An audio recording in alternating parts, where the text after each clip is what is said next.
Bueno, vamos a comenzar con el teórico número 7, que tiene que ver con trastornos metabólicos, donde nos vamos a referir específicamente a diabetes. Bueno, vamos a comenzar hablando sobre algunos conceptos básicos vinculados a la homeostasis de la glucosa. Niveles de glucemia que deben mantenerse estables, ¿no es cierto?, en sangre venosa, en ayunas, entre 70 a 110 miligramos por decilitro. Después de comer, entonces, la glucemia aumenta, más o menos entre media hora a una hora después, y 2 o 3 horas después vuelve al nivel normal.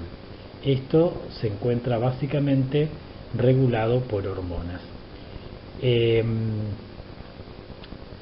Esta regulación tiene que ver fundamentalmente con, por un lado, la producción hepática de glucosa, por otro lado, con la captación y su utilización a nivel de los tejidos periféricos, basada fundamentalmente en el accionar de la insulina y de las hormonas contrarreguladoras, así como también a la acción de las incretinas.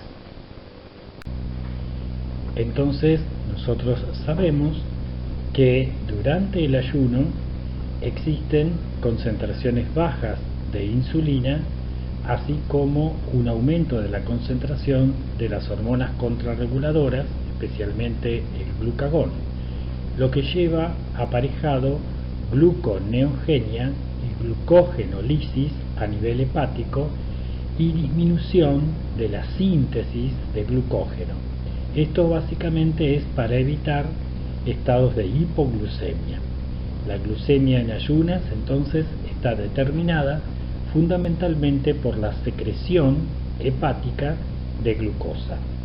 Ahora, durante el postprandio, las concentraciones de insulina aumentan y disminuyen la concentración de hormonas contrarreguladoras, especialmente el glucagón, en respuesta a la glucosa. La insulina entonces lleva a cabo la posibilidad de que se capte y se utilice la glucosa en los tejidos periféricos, en especial en el músculo estriado, para evitar así estados de hiperglucemia. De esta manera se logra mantener en equilibrio las concentraciones de glucosa en sangre venosa.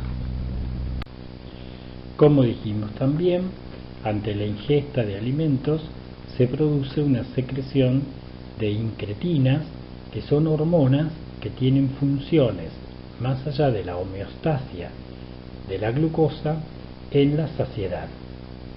Las incretinas liberadas son el polipéptido insulinotrópico dependiente de glucosa, que es secretado por las células K enteroendocrinas en el intestino delgado proximal, y el péptido 1, similar al glucagón, que es secretado por las células L en el ilion distal y colon.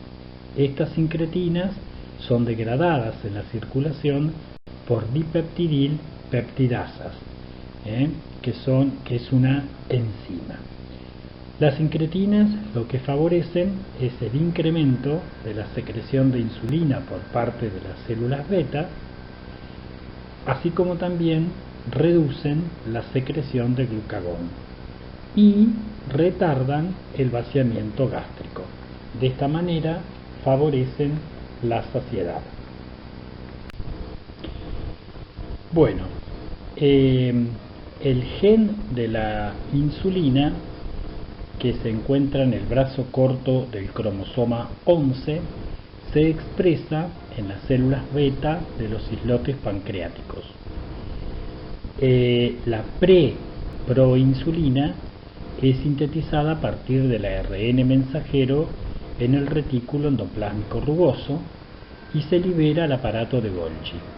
Allí, las convertasas de la prohormona generan la proinsulina, que se convierte en insulina madura y en péptido C, que se almacenan en gránulos de secreción y se secretan juntos cuando la célula recibe básicamente un estímulo fisiológico de glucosa. El péptido C sirve como un marcador indirecto de la función de las células beta. La elevación de la glucemia conlleva la captación de esta por las células beta, facilitada por una molécula transportadora independiente de insulina, que es el GLUT2. Cuando el estímulo persiste y se asocia a estimulación colinérgica procedente del sistema nervioso autónomo, se produce una respuesta tardía y prolongada, o sea, síntesis activa de insulina.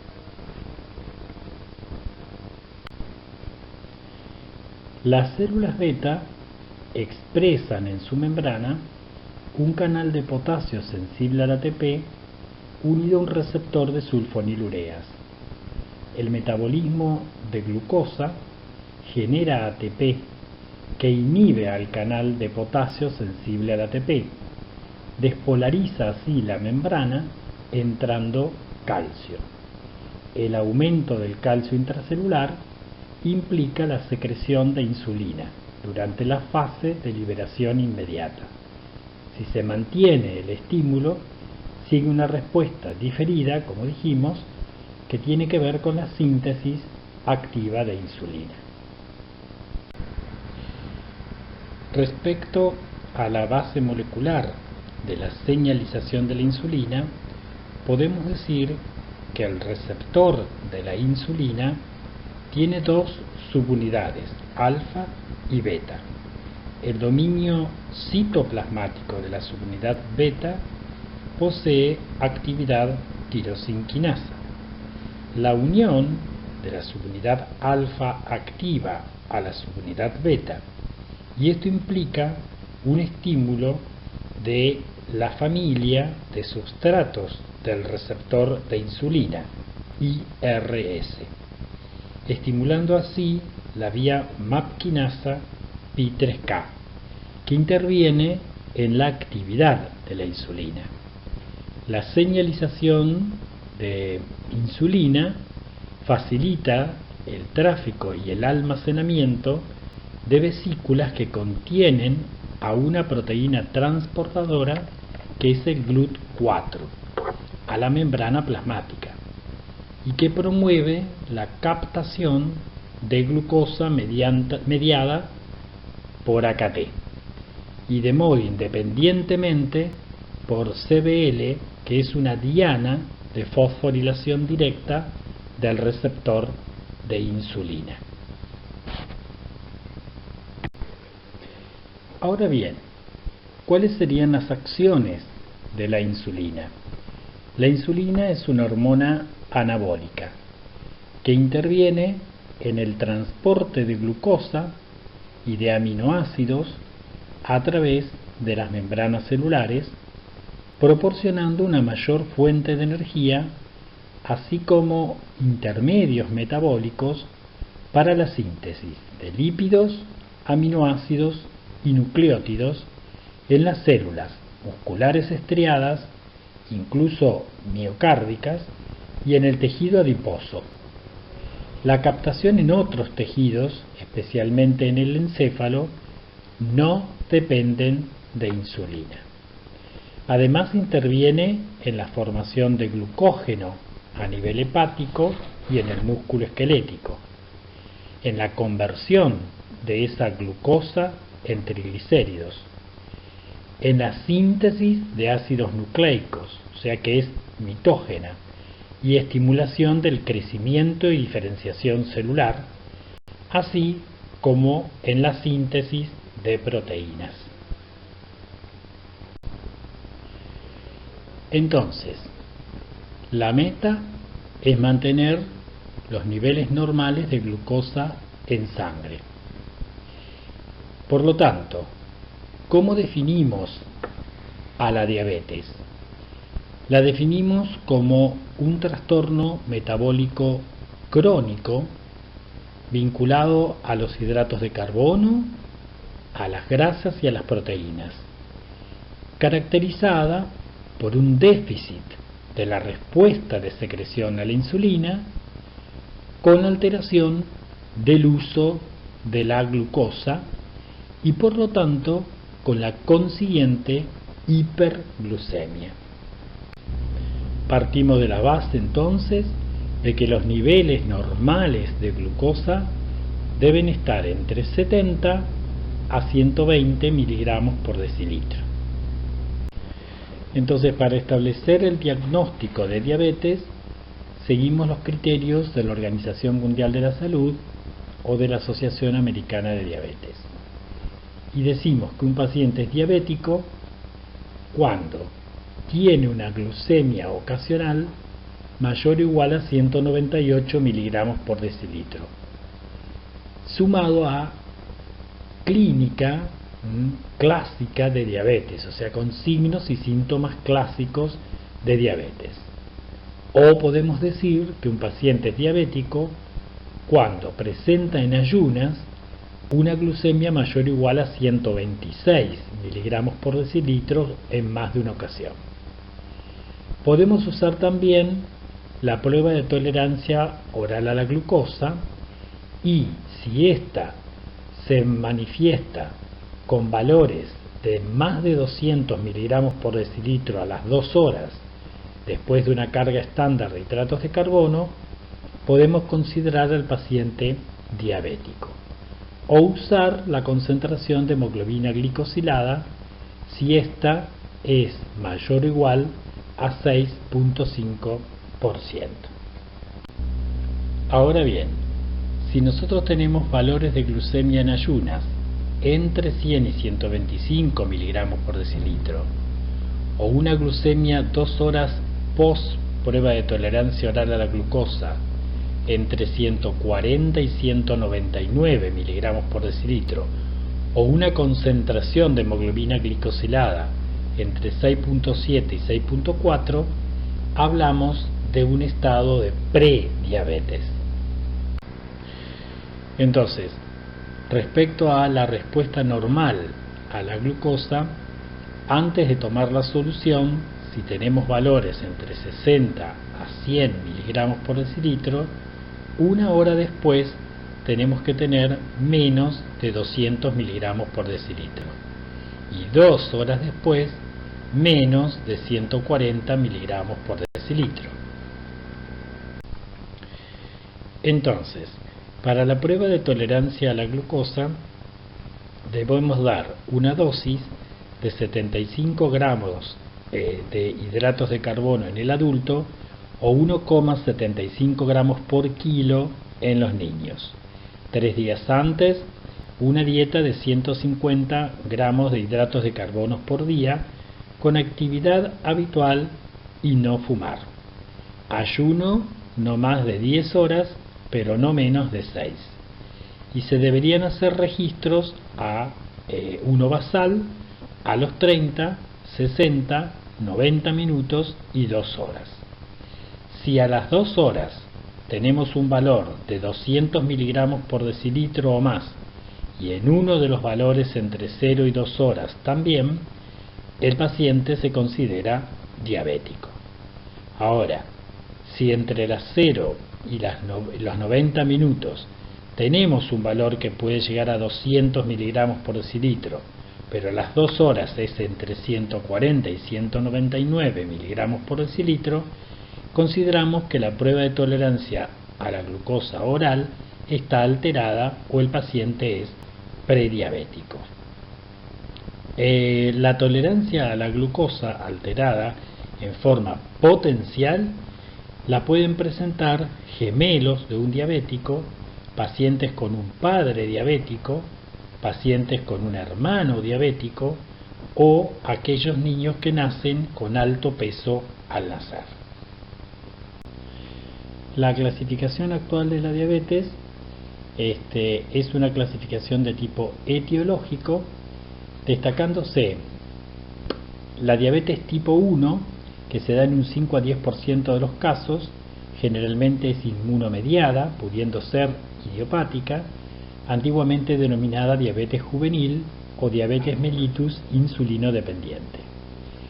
Luego le sigue la diabetes tipo 2, que es la que se da en un 90-95% de los casos, que tiene que ver con resistencia a la insulina o una respuesta secretora inadecuada por parte de las células beta con deficiencia relativa de insulina, antiguamente llamada diabetes del adulto o diabetes mellitus no insulino dependiente. Tenemos también defectos genéticos de la función de las células beta, los llamados MODI, existiendo 6 MODIs distintos y sumándole algunos defectos genéticos en el procesamiento o en la acción de la insulina. También tenemos fundamentalmente defectos pancreáticos exocrinos como pancreatitis crónica, pancreatectomía, neoplasias, fibrosis quística, hemocromatosis, endocrinopatías como la acromegalia, el síndrome de Cushing, el hipertiroidismo, el feocromocitoma, los glucagonomas, causas infecciosas como citomegalovirus, virus Coxsackie B, rubiola congénita, fármacos, glucocorticoides, hormonas tiroideas, interferón alfa, inhibidores de proteasas, etc. Hay síndromes genéticos asociados a diabetes, como el síndrome de Down, el síndrome de Klinefelter, el síndrome de Turner, el síndrome de Prader-Willi y, por supuesto, la diabetes gestacional. Desde el punto de vista clínico, los síntomas que nos hacen sospechar que un paciente puede estar cursando con una diabetes son los siguientes. Básicamente, un paciente que se siente débil, cansado y con polidipsia, o sea, sed, polifagia, el paciente tiene aumentado el apetito, poliuria, aumenta el volumen urinario y hay una pérdida de peso. Si estuviéramos hablando de un paciente diabético de tipo 1, la mayoría se manifiesta alrededor de los 20 años, en donde existe una pérdida de la función insulínica que afecta el metabolismo, como dijimos, de glucosa, grasas y proteínas, interviniendo la secreción de hormonas contrarreguladoras, como glucagón, hormona de crecimiento, adrenalina, etc. La asimilación de la glucosa en el músculo y en el tejido adiposo sufre una disminución o queda abolida, sumado a la glucógenolisis a nivel hepático que agota las reservas. Esto trae aparejado una hiperglucemia en ayunas con glucosuria por diuresis osmótica, lo que lleva a un aumento del volumen urinario, poliuria, con pérdida de agua y electrolitos. La pérdida de agua por parte del riñón, más la hiperosmolaridad secundaria a la hiperglucemia, hacen que intervengan osmorreceptores de los centros de la sed del encéfalo, y esto lleva aparejado la polidipsia. El déficit anabólico se transforma en catabolismo de grasas y de proteínas. La proteólisis se produce y el hígado extrae aminoácidos gluconeogénicos utilizándolos para fabricar glucosa. El catabolismo de proteínas y grasas favorece la aparición de un balance energético negativo que conduce a un aumento del apetito, polifagia. Pero a pesar de eso, el paciente pierde peso y presenta debilidad muscular, ya que prevalece el catabolismo. Los niveles de insulina en este caso son bajos o nulos, y la intolerancia a la glucosa es inestable, de manera que la glucemia es muy sensible a la insulina exógena, a las desviaciones de la ingesta alimentaria, a la actividad física no habitual, a las infecciones u otras formas de estrés. La ingesta insuficiente de líquidos o los vómitos, por ejemplo, pueden provocar rápidamente trastornos hidroelectrolíticos, siendo vulnerables a episodios de hipoglucemia secundarios a tratamiento, ¿no es cierto?, con insulina y cetoacidosis.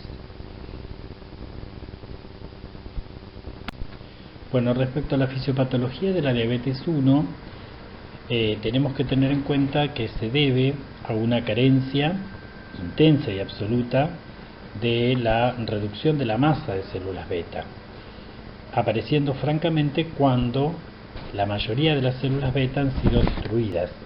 En general se considera cuando más del 90% de estas han sido destruidas. Para esto debe existir una marcada predisposición genética, ya que se la puede encontrar en grupos familiares, en gemelos homocigotos. El riesgo que la enfermedad afecte a los dos gemelos del 70%, y aparecen genes de susceptibilidad. Por ejemplo, existe un gen de susceptibilidad a la diabetes 1 en la región que codifica un antígeno de clase 2 del complejo principal de histocompatibilidad en el brazo corto del cromosoma 6. A esto se le suman más de 30 losis de predisposición genética, siendo alrededor del 95% los pacientes que tienen alelos HLA-DR3, DR4 o ambos.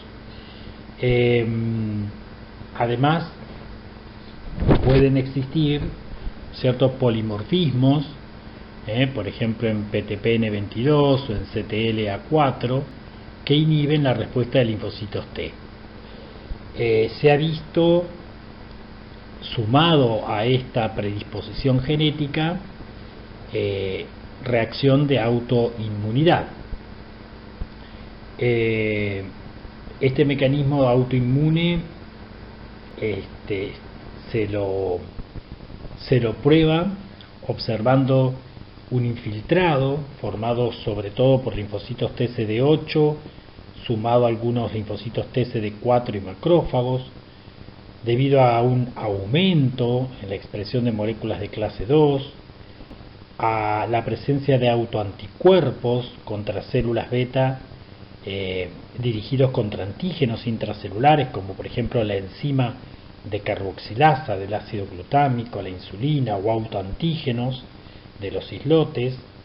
Se ha hallado un defecto de autotolerancia en los linfocitos T frente a antígenos de los islotes, con depresión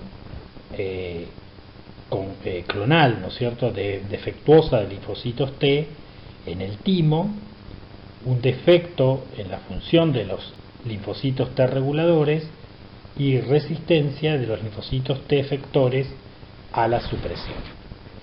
Y a esto se le asocia fundamentalmente algunos factores ambientales, teniendo en cuenta que uno se pregunta qué es lo que desencadena esta reacción autoinmune. Bueno, se ha hablado de virus, teniendo en cuenta que estos podrían producir lesión leve de células beta, a la que sigue una reacción autoinmune frente a antígenos hasta entonces secuestrados en las células, o una respuesta inmune frente a una proteína viral que compartiría secuencia de aminoácidos con una proteína de la célula beta, o sea, a través de lo que se conoce como mimetismo molecular. Entonces, considerar que desde el punto de vista patogénico, la diabetes de tipo 1 es de tipo autoinmune, o sea, hay un factor ambiental que desencadena una respuesta autoinmune en un paciente con predisposición genética.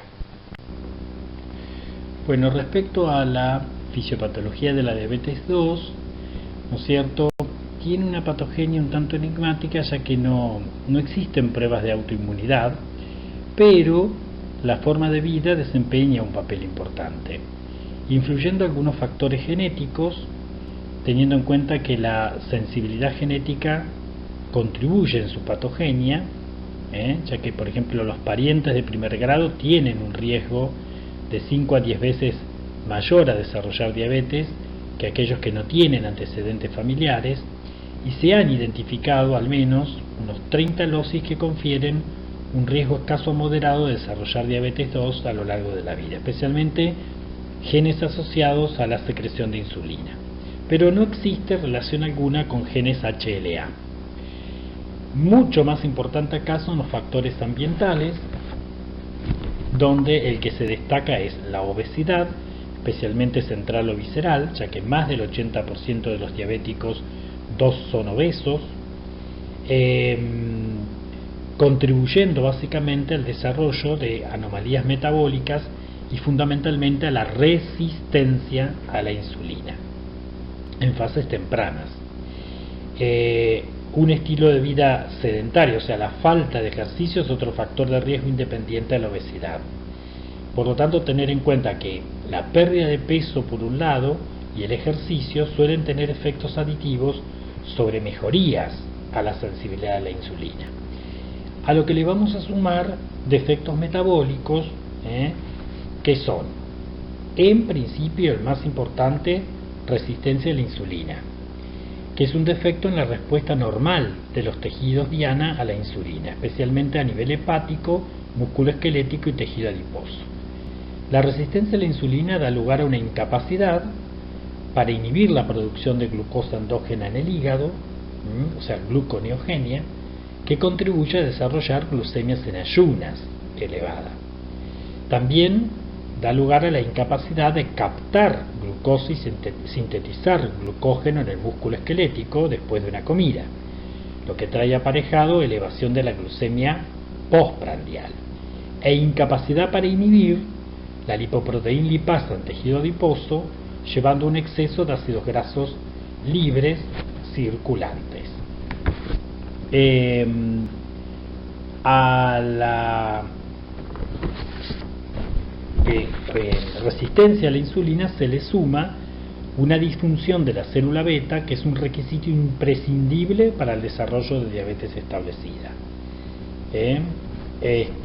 Los mecanismos que traen aparejado esto tienen que ver con el exceso de ácidos grasos libres, que afecta la función de la célula beta y atenúa básicamente la liberación de insulina, o sea, hay lipotoxicidad.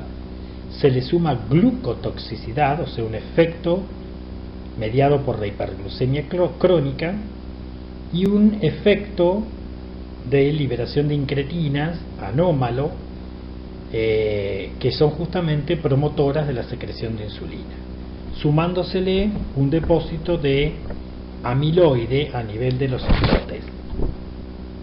En la diabetes 2, ese amiloide tiende a acumularse en el espacio sinusoidal, fuera de las células beta, pero en íntimo contacto con la membrana plasmática, y adquiere las características de lo que se conoce como péptido amiloide de los islotes. Bueno, entonces, respecto a algunas diferencias entre el diabético 1 y el diabético 2, es que la presentación con una clínica clásica, generalmente aguda, la hace el diabético 1, siendo en general un paciente delgado. El diabético 2 tiene un curso más insidioso, más lento, con una clínica menos aparatosa, y en el 80% de los casos son pacientes obesos. Respecto a complicaciones agudas, la cetoacidosis está casi siempre presente en el diabético 1, es mucho menos frecuente que aparezca en el diabético 2. Respecto a la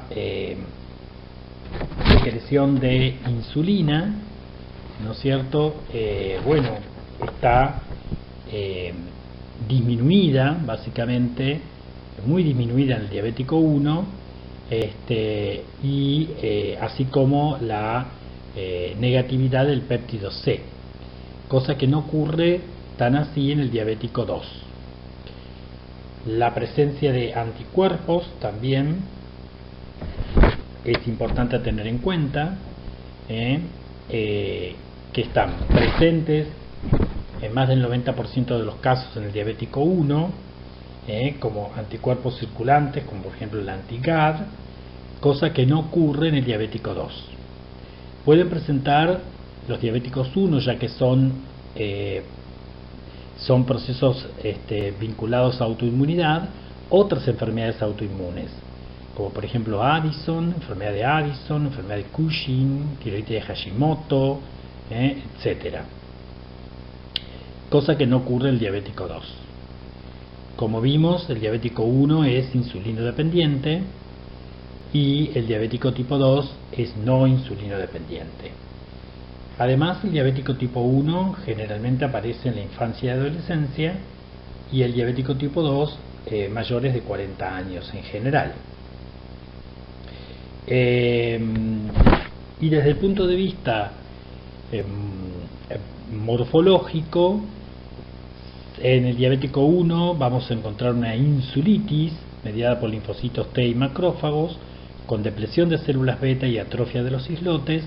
En el diabético 2 no hay insulitis, pero sí hay una depresión ligera de células beta con depósitos de amiloide. Y por supuesto, el diabético 1 es un trastorno metabólico que se vincula a una disfunción en la selección de linfocitos T y en la regulación, que inducen a la pérdida de tolerancia a autoantígenos de los islotes, o sea que se vincula a autoinmunidad. Y el diabético 2 básicamente pasa por una resistencia a la insulina en los tejidos periféricos, y a un fallo en la compensación por parte de las células beta. Bueno, es muy importante la relación que existe entre la obesidad y la diabetes, ya que la obesidad puede deteriorar básicamente la sensibilidad a la insulina, y esto lo hace por diferentes mecanismos. Por un lado, existe un efecto lipotóxico, ya que el tejido adiposo central lipolítico aumenta los ácidos grasos libres que saturan las vías de oxidación de los ácidos grasos intracelulares. Por lo tanto, se acumulan intermediarios como el diacilglicerol, que es tóxico y atenúa la señalización a través de la vía del receptor de insulina. En el hígado, justamente la insulina inhibe la gluconeogenia por bloqueo de la actividad de la fosfoenolpiruvato carboxiquinasa. Pero esta señalización atenuada hace que se potencie la gluconeogenia. Además, los ácidos grasos libres compiten con la glucosa por la oxidación, implicando una inhibición retrógrada de enzimas glucolíticas con mayor desequilibrio de glucosa. Por otro lado, esta grasa visceral actúa como un órgano endocrino funcional, secretando a la circulación sistémica algunas citocinas, como son la leptina, que deriva del término griego leptos, que significa delgado, que es una hormona de 16 kilobases sintetizada por las células grasas y es producto del gen OV. Se dice que la secreción de leptina se estimula cuando los depósitos grasos son abundantes, y se cree que el metabolismo de la glucosa, estimulado por la insulina, es importante en la regulación de las concentraciones de leptina. la leptina junto a la adiponectina disminuyen de alguna manera la glucemia, aumentando la sensibilidad a la insulina en órganos periféricos. La adiponectina es también una citosina que en concentraciones en sangre están muy elevadas y son más bajas en obesos. Son moléculas llamadas quemadoras de grasa que dirigen los ácidos grasos hacia el músculo para su oxidación. Entonces disminuye el flujo de ácidos grasos hacia el hígado y el contenido total de triglicéridos hepáticos, disminuyendo la producción de glucosa en el hígado, causando así un aumento de la sensibilidad a la insulina, sumado a los efectos de la resistina. A esto se le suma la liberación de citocinas inflamatorias vinculadas al aumento de los ácidos grasos libres y la glucemia, que generan resistencia a la insulina y disfunción de las células beta, estimulándose un complejo proteico como es el inflamosoma, liberándose interleuquina 1 beta por parte de los macrófagos y las células beta. En resumen, la resistencia a la insulina es generada por un efecto lipotóxico mediado por el aumento de los ácidos grasos libres, por la disminución de leptina, adiponectina y aumento de resistina, y por la liberación de citocinas inflamatorias que aumentan la resistencia a la insulina y producen disfunción de células beta.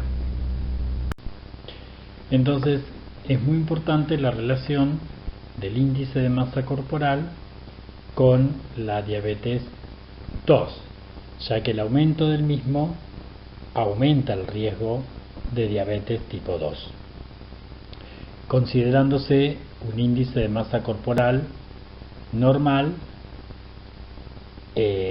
calculándose sobre el peso sobre la talla al cuadrado como normal entre 18.5 y 24.9, como sobrepeso a 25 a 29.9, obesidad leve de 30 a 34.9, moderada 35 a 39.9 y mórbida más de 40. Por lo tanto, es importante calcular siempre el perímetro abdominal, siendo mayor o igual a 102 centímetros en los varones y mayor o igual a 88 centímetros en las mujeres.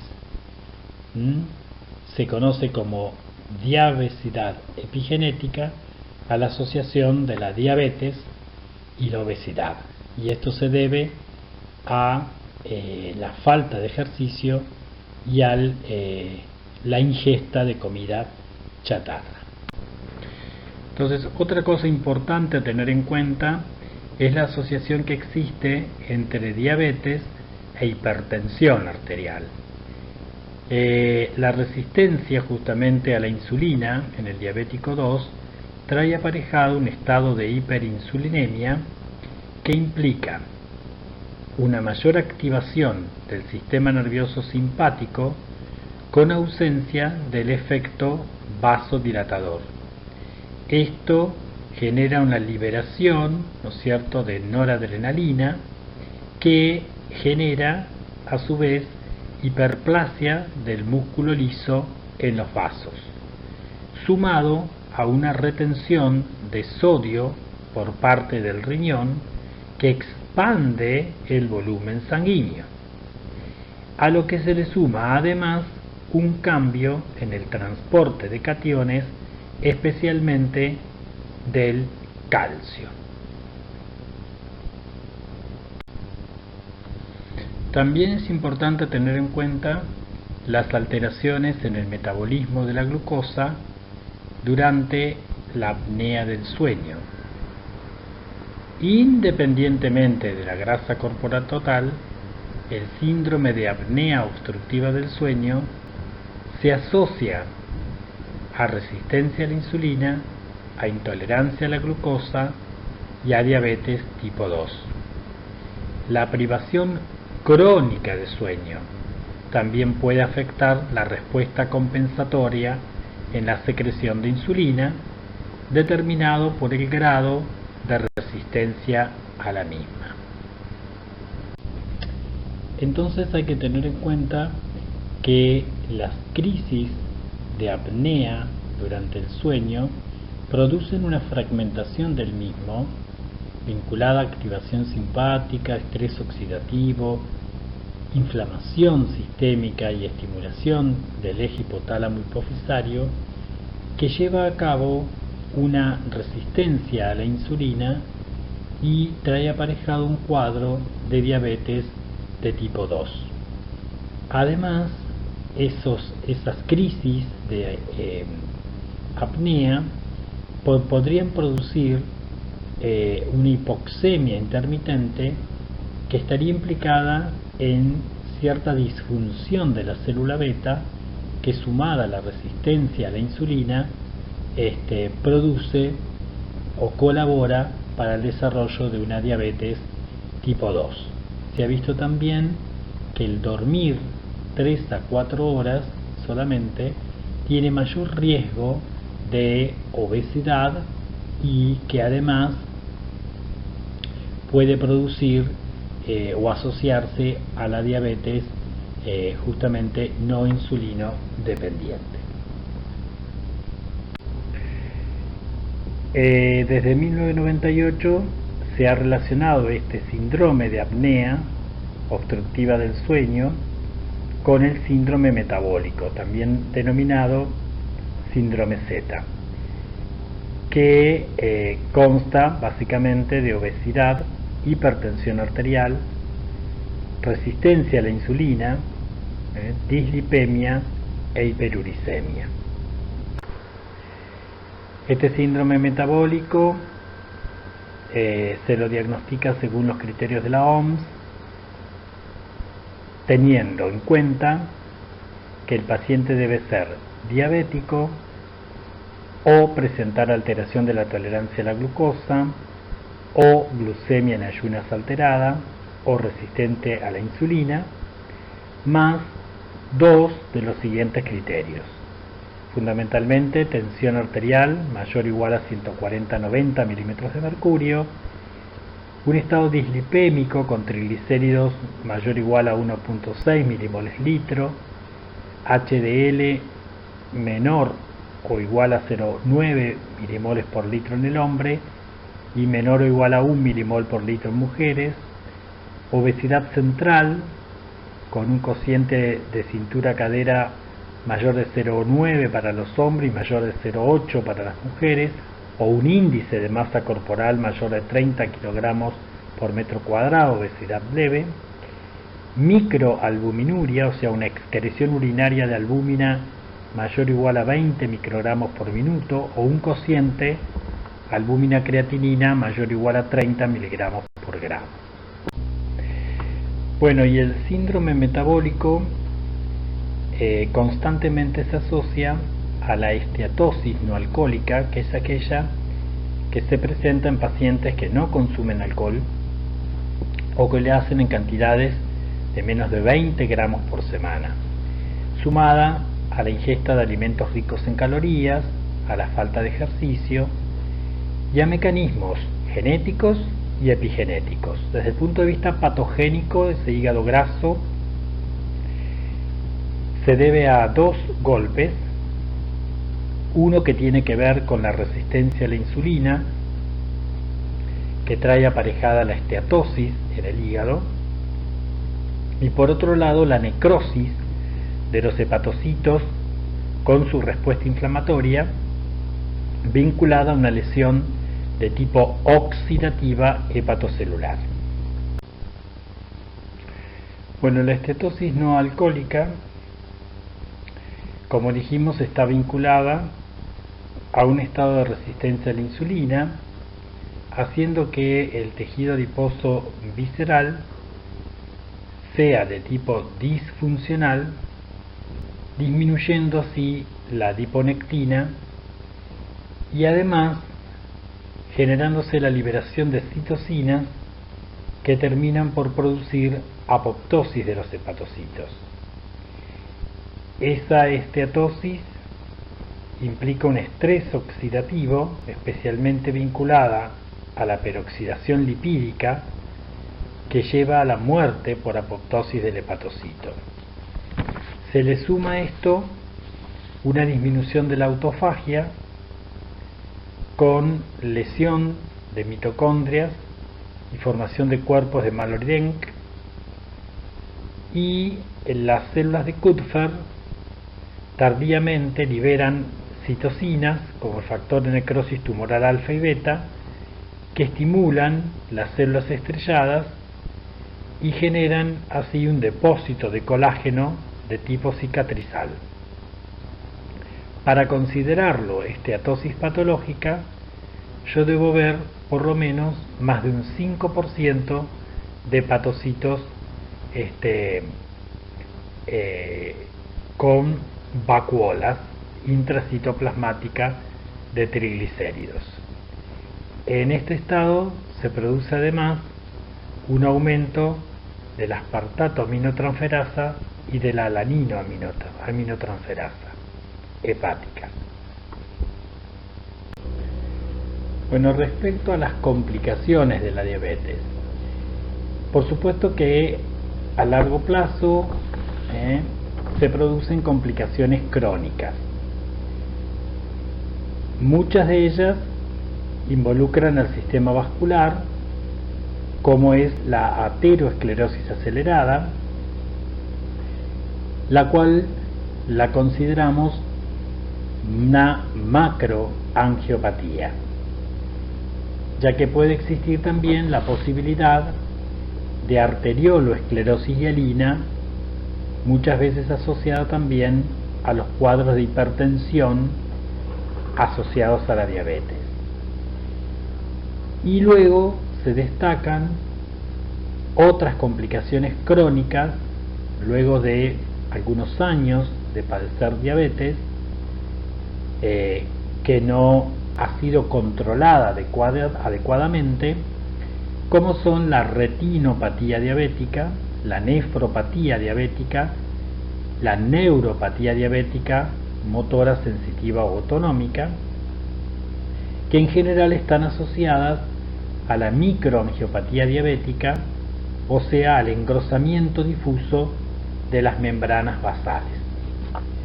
Por otro lado, tenemos una serie de complicaciones agudas a tener en cuenta, como son la cetoacidosis, el coma hiperosmolar y la hipoglucemia.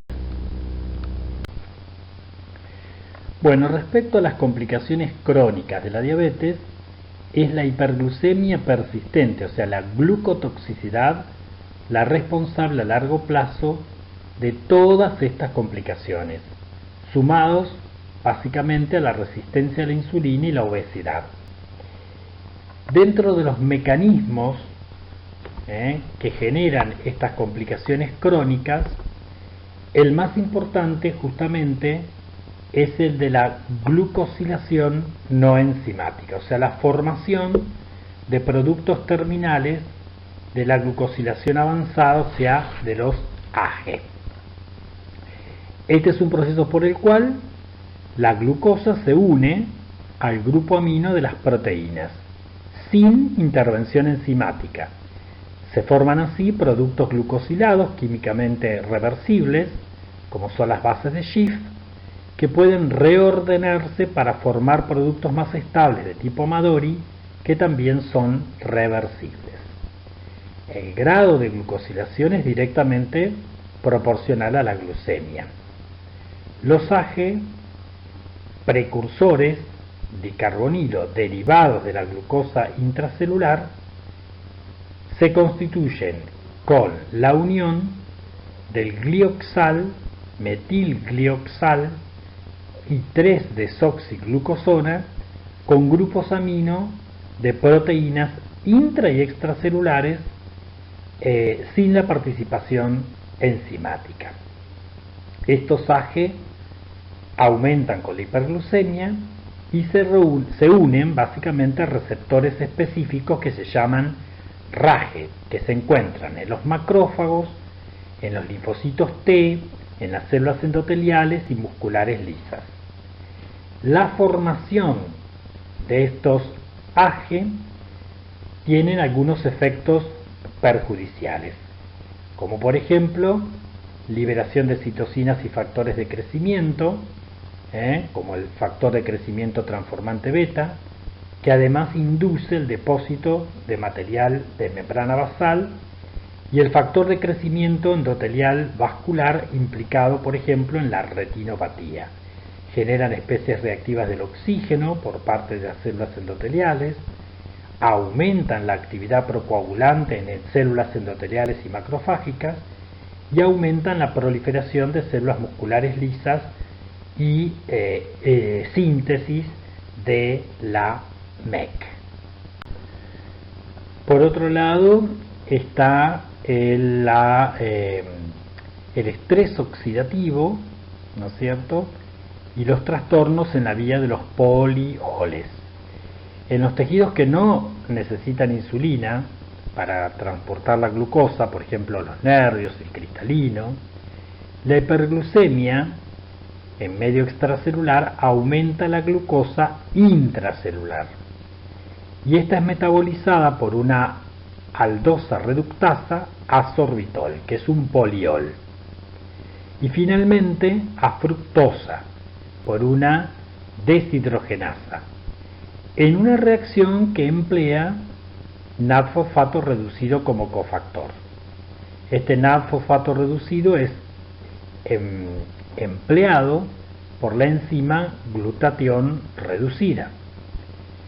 La acumulación de sorbitol en el cristalino, por ejemplo, contribuye a la formación de cataratas, o sea, tumefacción y opacificación por absorción de agua absorbida osmóticamente.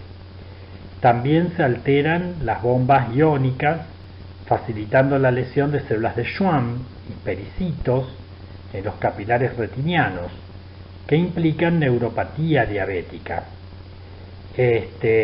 y la formación de microaneurismas retinianos. Bueno, otro mecanismo importante a tener en cuenta es el de la activación de la proteína quinasa C, en donde la hiperglucemia intracelular estimula la síntesis de diacilglicerol a partir de intermediarios glucolíticos, y esto induce un exceso de activación de la proteína quinasa C que depende del calcio, cuyos efectos son una mayor producción de factor de crecimiento endotelial vascular en la neovascularización de la retina, un aumento de endotelina 1 y una disminución de la sintasa endotelial del óxido nítrico, producción de factor de crecimiento transformante beta que es fibrogénico, o del PAI-1 que disminuye la fibrinolisis y produce oclusión vascular, así como la producción de citocinas proinflamatorias por células endoteliales. Recordar que la formación de AGE más la activación de la proteína quinasa C intervienen en la microangiopatía diabética. Y se le suma además una vía, que es la de la exosamina con generación de fructosa 6-fosfato, ya que la hiperglucemia aumenta la concentración de fructosa 6-fosfato, que unido a proteínas genera proteoglucanos, cuyos efectos son aumentar el factor de crecimiento transformante beta y el PAI-1. Respecto a las complicaciones agudas de la diabetes, bueno, una de las más importantes es la cetoacidosis diabética. Es una complicación grave que suele aparecer en el diabético 1, aunque también es posible que aparezca en un diabético 2. Generalmente esto ocurre por incapacidad de captar insulina, en procesos infecciosos, por acción de traumatismos o fármacos con mayor secreción de adrenalina, que bloquean la acción de la insulina residual y estimulan la secreción de glucagón. Entonces, el déficit de insulina y el exceso de glucagón disminuyen las concentraciones de malonilcoenzima A, que implican mayor actividad de la carnitil-aciltransferasa, la cual es la que trasloca los ácidos grasos del citosol a nivel mitocondrial, o sea, se encarga de la beta-oxidación a nivel del hepatocito.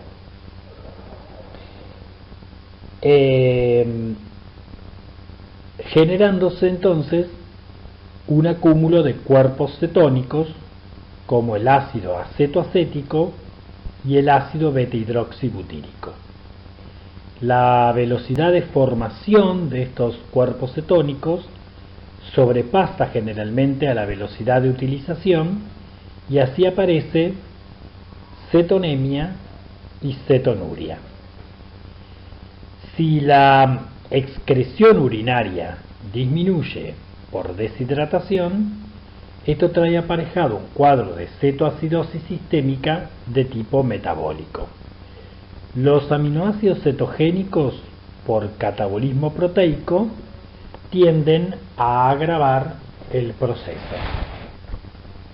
Clínicamente, el paciente se muestra fatigado, con náuseas y vómitos, dolor abdominal intenso, generalmente por distensión gástrica, con un olor muy particular a fruta, y una respiración profunda o llamada de Kussmaul.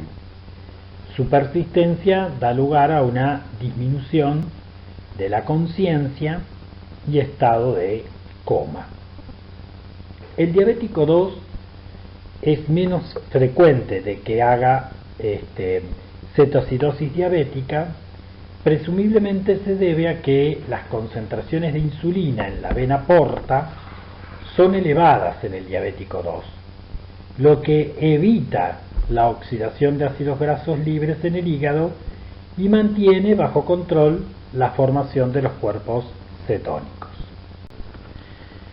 Respecto al síndrome hiperosmolar no cetósico, este varía desde grados leves de hiperosmolaridad, con síntomas mínimos del sistema nervioso central, a cuadros de hiperosmolaridad acompañados de coma.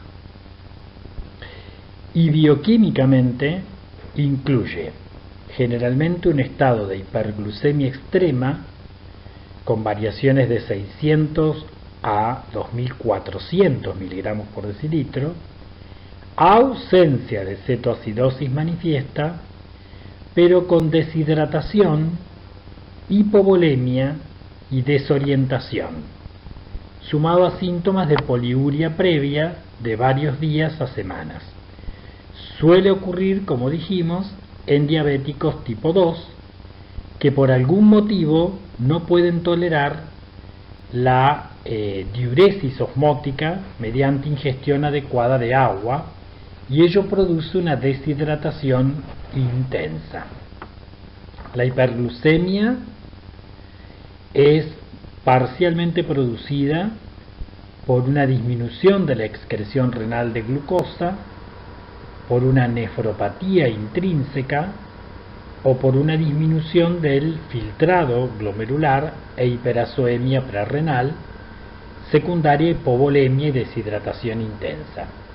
Con frecuencia se asocia a tratamientos con esteroides, diuréticos o fenitoína como precipitantes, así como también infecciones, trastornos cerebrovasculares o maniobras terapéuticas como diálisis peritoneal hipertónica o nutrición parenteral.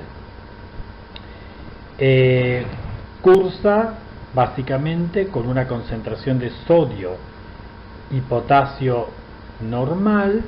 Bicarbonato suele estar disminuido, el nitrógeno ureico está aumentado por la hipovolemia e hiperazoemia prerrenal, la acidosis es leve y la osmolaridad sérica tiene cifras mayores a 300 miliosmoles litro.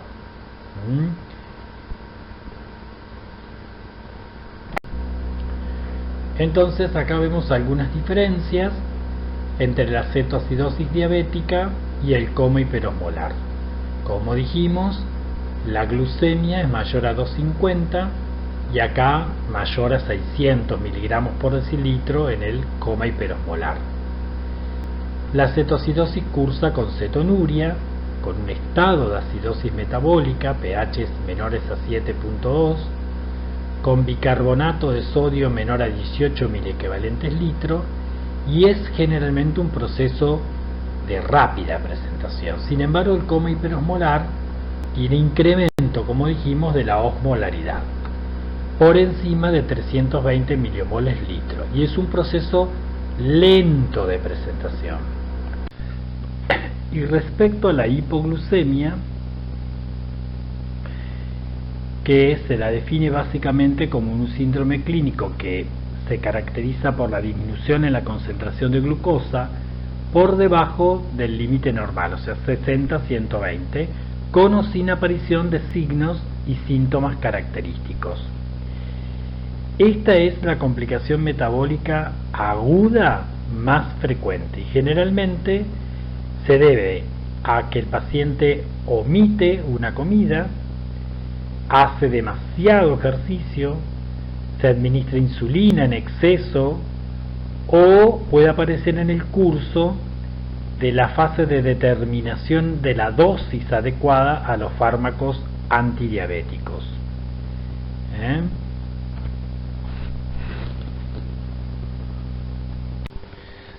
Bueno, los síntomas que desarrolla un hipoglucémico generalmente son mareos, confusión, sudoración, palpitaciones con taquicardia y, si persiste, hay pérdida del conocimiento.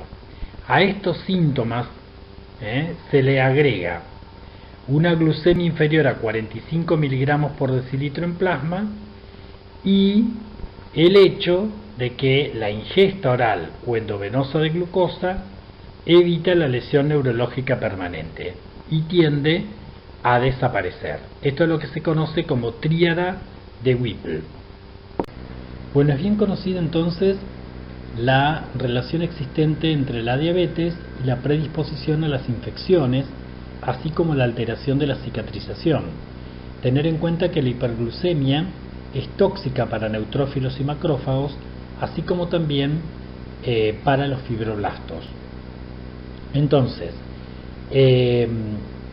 existen defectos adquiridos en la función leucocitaria que tienen que ver con la respuesta inflamatoria, como son disminución de la quimiotaxis, disminución de la adhesión leucocitaria, disminución de la fagocitosis, disminución de la actividad microbicida, que obviamente generan una mayor predisposición a las infecciones. Como vimos también, en el diabético existe una toxicidad mediada por la hiperglucemia de los fibroblastos, que hacen que disminuya entonces la síntesis de colágeno y de glucosaminoglicanos, como el aumento de colagenasas y elastasas. A esto se le suma una disminución de la migración de células asociadas al estrechamiento de la luz con microangiopatía diabética y a la liberación de ciertas citoquinas por parte de los monocitos macrófagos. Entonces, recordar que el diabético tiene una cicatrización retardada, mediada fundamentalmente por la microangiopatía diabética e inhibición de la síntesis del colágeno. Bueno, respecto al pie diabético, recordemos que esto es producto básicamente de la neuropatía diabética, tanto somática, que disminuye el dolor, la sensibilidad con alteraciones musculares que generan una disminución de la respuesta a la infección, como autónoma, con disminución de la humedad y formación de fisuras.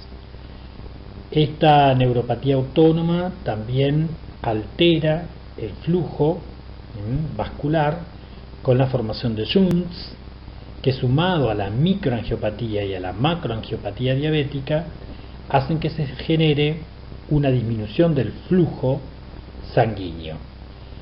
Todo esto lleva a una disminución de la respuesta a las infecciones, con aparición de ulceraciones, especialmente en las partes salientes óseas, conocida como mal perforante plantar. El pie diabético tiene distintos grados. El grado 0 es el llamado pie de riesgo, que cuando aparecen los dedos en martillo, los callos, hallux valgus. El grado 1 es cuando aparecen úlceras superficiales sin infección clínica. El grado 2 es cuando aparecen ya úlceras profundas con infección, pero sin compromiso óseo, posiblemente como el que estemos viendo en imagen. El grado 3 es cuando hay una abscedificación agregada con compromiso óseo, o sea, con osteomielitis. El grado 4 es una gangrena local y el grado 5 es una gangrena de todo el pie. Bueno, y para terminar vamos a dar algunos conceptos vinculados a la diabetes gestacional, que se la define como la intolerancia a los hidratos de carbono que comienza o se diagnostica por primera vez durante el embarazo y que está producida por efectos bloqueadores de hormonas en la insulina producida, o sea, resistencia a la insulina, que se presenta generalmente después de la semana 20 de gestación.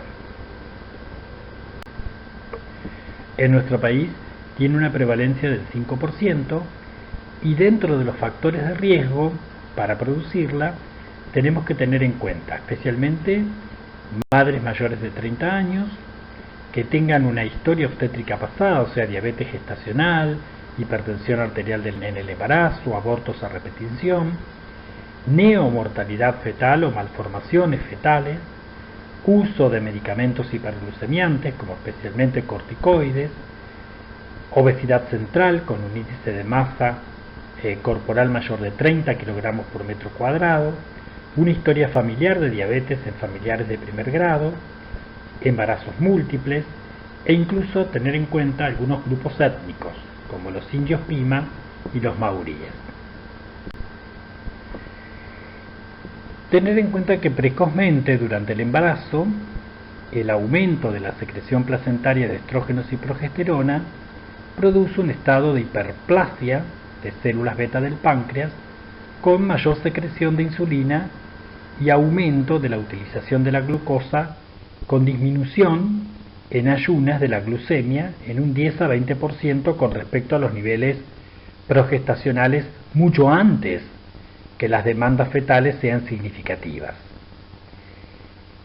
A partir de la semana 7 comienza la elevación del lactógeno placentario y del cortisol materno, comenzando así un estado de resistencia a la insulina que llega a su máxima expresión al tercer trimestre, con una reducción de la sensibilidad a la insulina en más del 50%. El lactógeno placentario y el cortisol, como diabetógenos, tienen un efecto máximo a la semana 26 y la progesterona en la semana 32, lo que condujo a normatizar justamente el estudio del metabolismo hidrocarbonado entre la semana 26 y 32.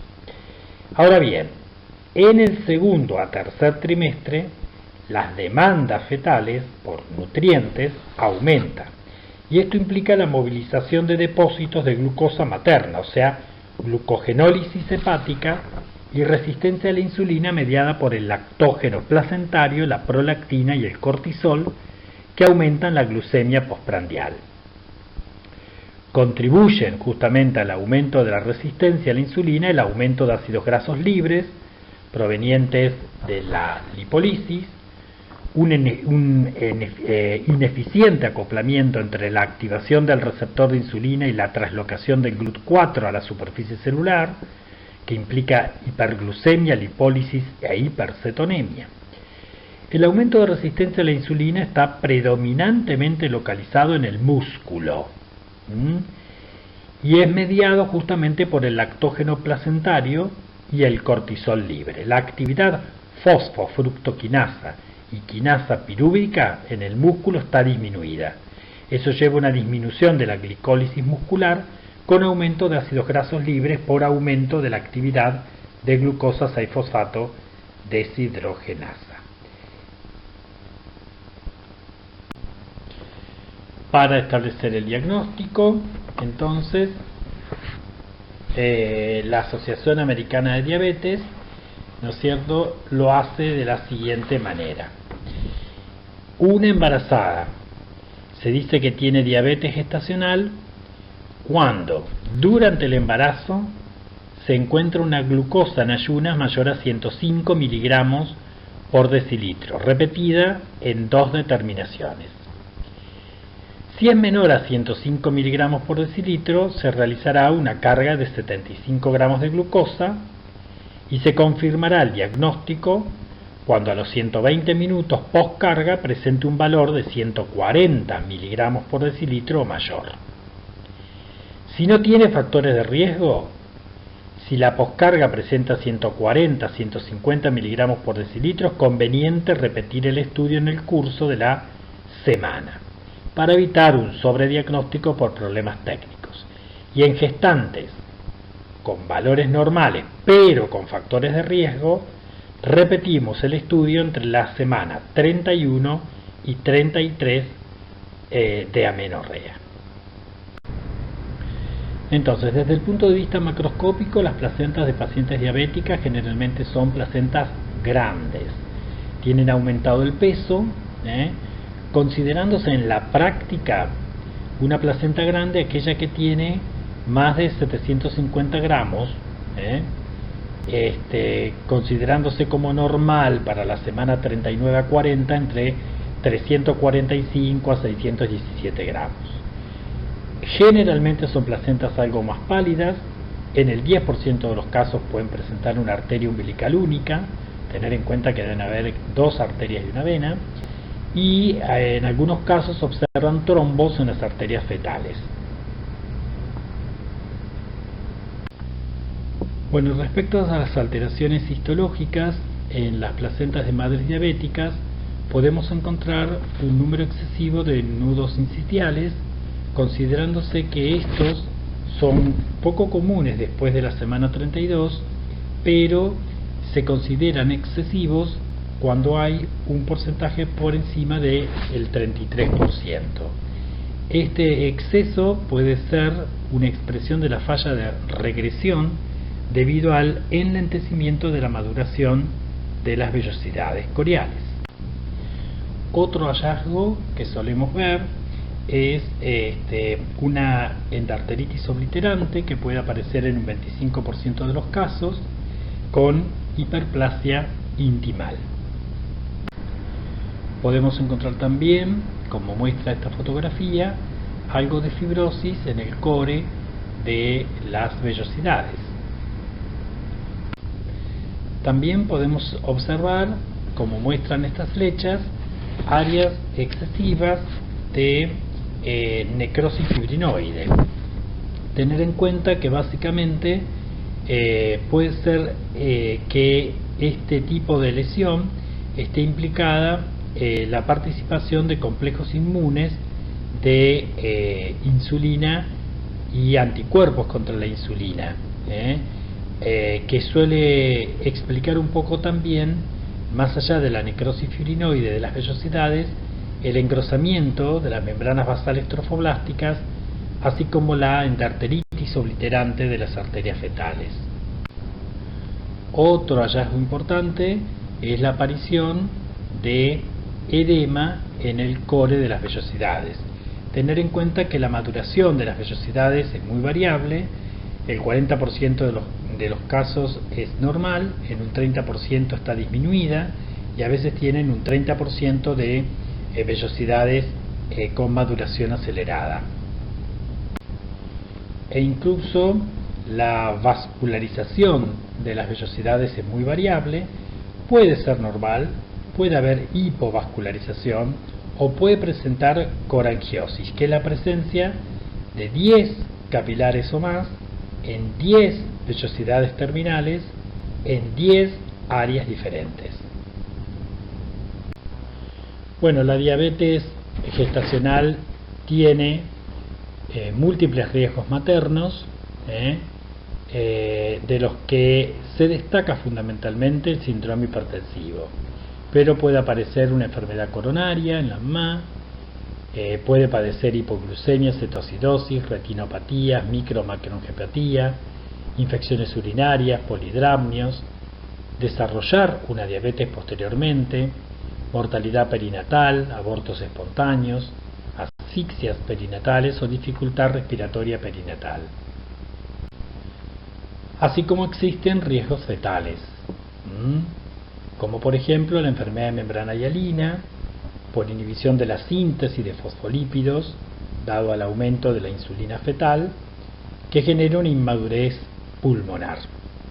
Pueden aparecer defectos del tabique interventricular o transposición de los grandes vasos, como malformaciones cardíacas, anencefalia, espina bífida o síndrome de regresión caudal, por ejemplo, como manifestaciones o malformaciones del tubo neural, malformaciones genitourinarias o malformaciones gastrointestinales. Por supuesto, puede aparecer hipoglucemia, especialmente en los macrosómicos, hiperbilirubinemia por prematuridad, policitemia secundaria o mayor secreción de eritropoyetina por la hipoxia leve en el útero, hipocalcemia por disminución de la secreción de paratormona transitoria e hipomagnesemia. Pero el riesgo fetal más importante a destacar es la macrosomía. La macrosomía, que se debe a la hiperglucemia fetal por la hipersecreción de insulina fetal, que justamente aumenta la lipogénesis, disminuye la lipólisis y explica entonces este estado macrosómico, que trae, por supuesto, mayor número de cesáreas, tocotraumatismos, mayor neomortalidad, teniendo en cuenta que si el niño tiene más de 4,5 kilos, la mamá va a cesárea directamente. Bueno, y acá algunos datos epidemiológicos. Tener en cuenta que en la Argentina hay un 6% de diabéticos, o sea que 1 de cada 10 personas es diabética. Es la 9ª causa de muerte en nuestro país. En Neuquén es la 6ª, en Río Negro es la 8ª. Y es muy importante tener en cuenta que la diabetes trae aparejada complicaciones, como citamos, y es la responsable del 48% de las amputaciones, del 15% de los infartos agudos de miocardio, del 13% de los trasplantes renales y es la primera causa de ceguera. Muy bien, muchas gracias.